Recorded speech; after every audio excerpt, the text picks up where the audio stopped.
Began to show.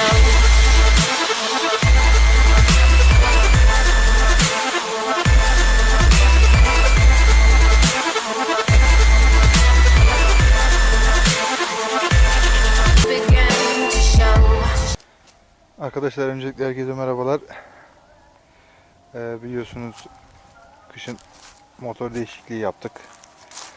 Kawasaki ER6N'ye Benelli TNT 250'den sonra geçiş yaptım. Arkadaşlar bazı yorumlar alıyorum. Arkadaşlar soruyorlar 250 TNT'den sonra bunun rahatlığı nasıl, sürümü nasıl diye. Şöyle bir avantajını gördüm. Ağırlık olarak hemen hemen birbirleriyle aynılar.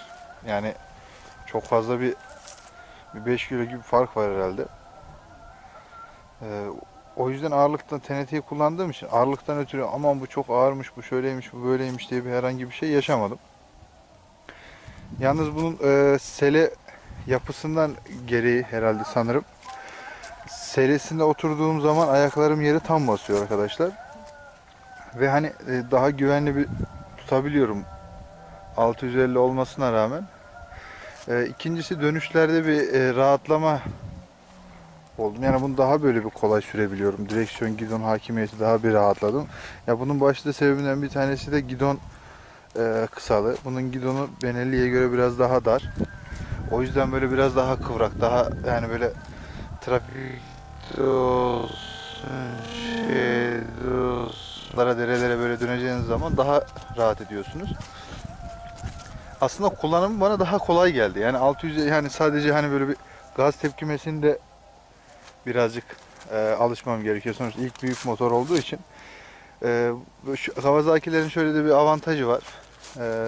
Birinci viteste arkadaşlar normalde diyelim ki 11.000 devir çeviriyorsa birinci vitesteyken arkadaşlar bir elektrik yani kısıtlama mevcut. 8.000 devirde falan kesiciye giriyor. Yani bunun avantajı ne olabilir ki diye hani bazı belki standçı ön kaldırırım abi ben tek teker yaparım benim işime gelmez diyen arkadaşlar vardır. Ama ilk defa büyük bir motora süren arkadaşlar için şöyle bir avantajı var. Diyelim ki debriyajı elinizden kaçırdınız, ayarlayamadınız. Ne bileyim yani ya bir yere gidiyordunuz kaldırımdan indiniz falan böyle elinizi gaza gitti veyahut da bir şey oldu ne bileyim kalkarken falan kaçırdınız debriyajı. Hayda deyip aşırıp sizi motor üstünüze binmiyor. Böyle bir güzelliği var. Başıma geldim bir kere geldi. Hani o derecede büyük derecede değil tabii ama yani gazı ayarlayamadığım zamanlar oldu. O zaman bir işe yaradım. Ya tabii kesiciye kadar şey yapmadım ben ama yani mesela kalkışta falan bastım öyle bir iki. Orada hemen kesiciye sokuyor mesela. Diyelim sizi arkayı kaydırıyorsa yani sizi çırpmasını falan engelleyebiliyor. Böyle bir avantajı var. Ondan sonra diğer ne bileyim buna arkadaşlar genellikle biliyorsunuz ER6N dediğiniz zaman direkt kıyasladıkları motor MT-07 ondan sonra kıyaslıyorlar. CB650F'de kıyaslıyorlar. Şimdi şöyle bir şey var. CB650F ile XC6 4 silindir. İstemsiz tabi onların top speedleriyle serilikleri tabi 2 silindir makineye göre daha tabi şey. Arkadaşlar top speed'de yani daha önceki videomu da attım. Hani öyle çok fazla abanmama rağmen böyle yani normal sürerken bile birden gaza bastığınız zaman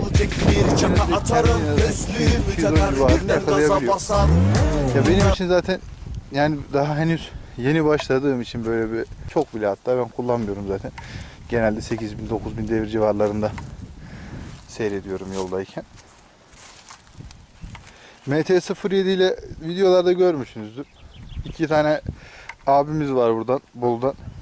Onların birisinin Moto Cage'i, birisinin de normal MT-07'si var. Onlarla yola çıkıyoruz. Onlardan aşağı kalır bir yanı var mı? Yok. 72 beygir Kawasaki. Birazcık belki ağır olmasına rağmen şöyle bir güzelliği var. Bunun teker kalınlığı MT-07'lerde teker kalınlığı 180, bunlarda 160. Oradan bir avantaj sağlıyor sanırım. Çünkü rampada falan böyle bir iki yanıma geldiklerinde hani tekrardan ben de gaza bastığım zaman Onları yakalıyorum, hatta geçebiliyorum. Ya bu tabii üstündeki sürücünün kilosu, ağırlığı vesairesi, ya bunlar değişiyor tabii. Hani benim kaçıncı viteste olmam, o kaçıncı viteste geliyordu falan fistan gibi şeyler var. Hani bunu birebir denemek lazım. Yani sen abi 5. vites sen de 5'e al falan filan gibi birebir denemek lazım. Tabii öyle bir şey yapmadık. Ama yolda giderken onları rahatlıkla onlarla beraber gidebiliyorum. Yani geride kalma falan filan, aman MT-07 uzuyor gidiyor, Kawasaki kalıyor falan gibi bir şey yok. Ben gayet memnunum motorumdan. Üzerinde bunu alırken birkaç benim Benelli'deki gibi aksesuarlar var. Zaten bu şaseyi çok seviyorum. Boru şase olayını, bu iki tane. Benelli de hemen hemen zaten bunun aynıydı. Arada örmesi vardı. Şasisi kırmızıydı ama. Ben bu tarzı çok seviyorum. Hoşuma da gidiyor. Kawasaki'nin özellikle bu far yapısını falan filan hoşuma gidiyor. Özellikle Z1000 falan. Tabi onlar şu an benim harcım değil. İleriki zamanlarda belki.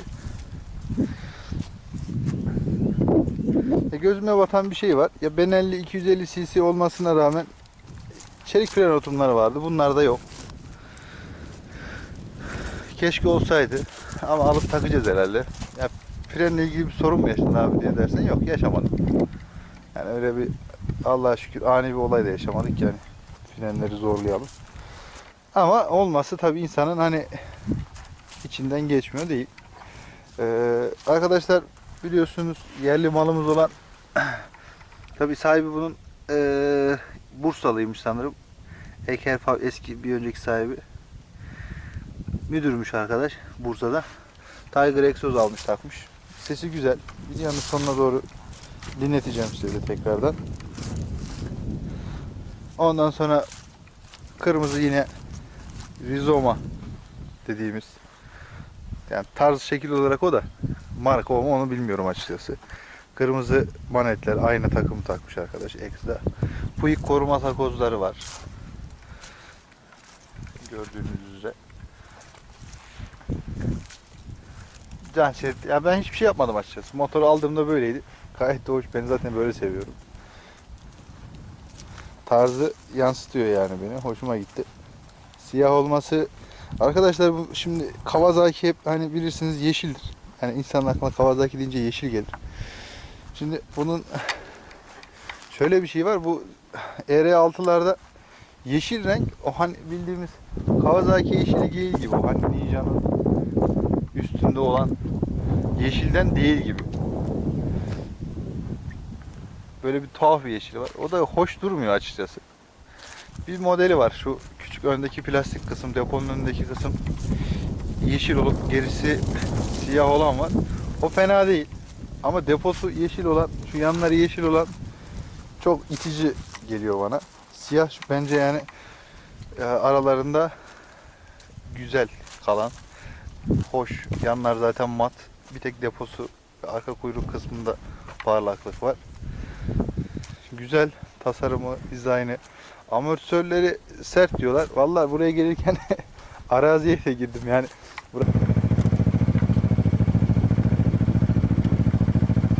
Burası birazcık böyle turistik, böyle piknik alanı gibi bir yer.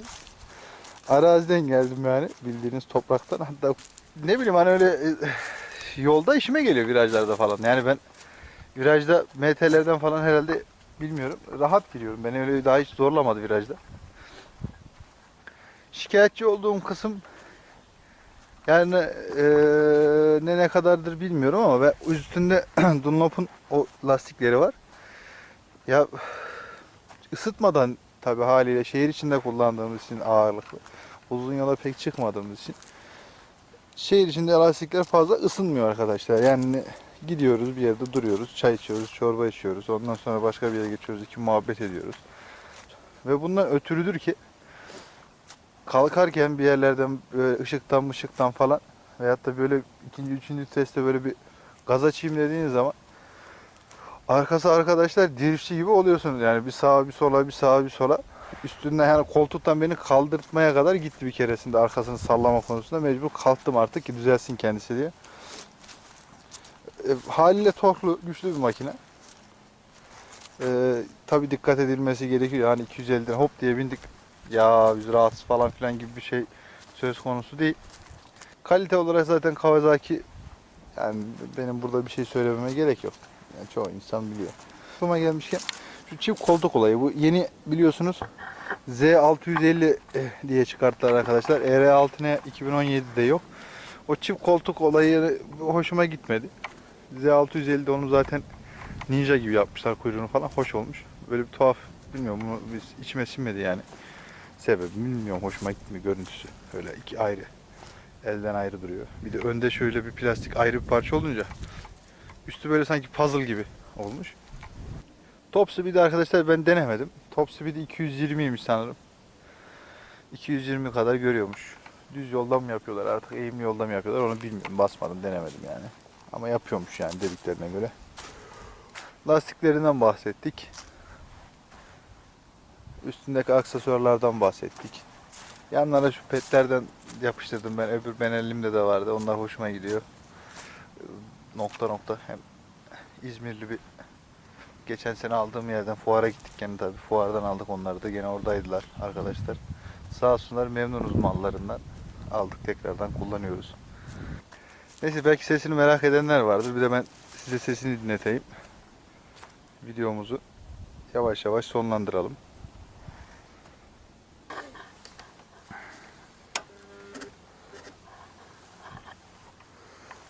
Ekran böyle açılış falan biraz alengirli.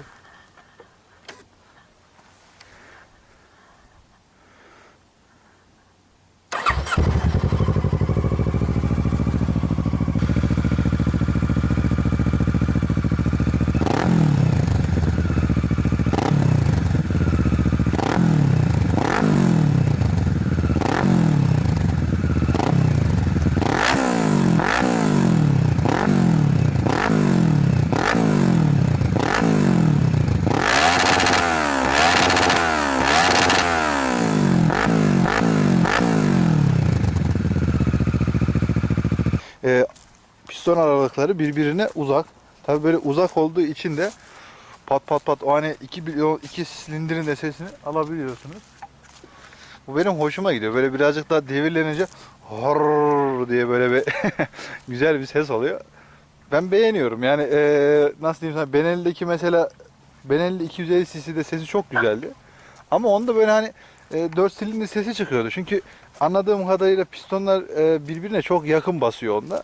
Ve ikisi yani bir çalışıyormuş gibi geliyor. O da onda 4 silindir devirlendiği zaman 4 silindir ses yapıyor. Bunda öyle bir şey yok. Onda 2 silindirin sesini devirliyken de alabiliyorsunuz. Yani farklı bir çalışma sistemi. Ben hoşuma gidiyor, seviyorum. İyi ki de almış mıyım? İyi ki de almışım, evet. Bu yazda buna bineceğiz. Bunun keyfini süreceğiz, sefasını süreceğiz inşallah. Böyle güzel yerlerde sizlerle tekrardan görüşeceğiz. Arkadaşlar, ses desibel olarak çok fazla yani. Kulaklarım şu an çınlıyor. Birazcık herhalde kapatmam mı gerekiyor? Kapatayım mı, ne yapayım, onu da bilemedim artık. Ben sesi seviyorum ama tabi sese takıntı olan insanlar fazla. Bunu motoristen çoğu arkadaş yaşıyordur zaten.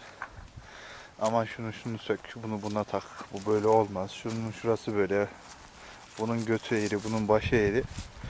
Takan insan çok oluyor tabi. Bugünkü şeyleri falan tekrardan Instagram'a da atacağım. Sürekli vlog, biliyorsunuz. YouTube kanalımın adını da sürekli vlog yaptım. Ya zaten aslında niyetim oydu. Naked Lord nasıl diyeyim size, değiştirilemediğinden ötürü kalan bir şey. Ama gene de onun ismini devam ettiriyoruz takma isim olarak. Yani sürekli vlog Naked Lord adı altında aratırsanız her şekilde ulaşabilirsiniz. İyi günler diliyorum arkadaşlar. Tekeriniz düz bassın. Kaskınız ve aklınız başınızda olsun diyoruz. Ve güneşli günlerin tadını çıkarmak dileğiyle. Hoşça kalın.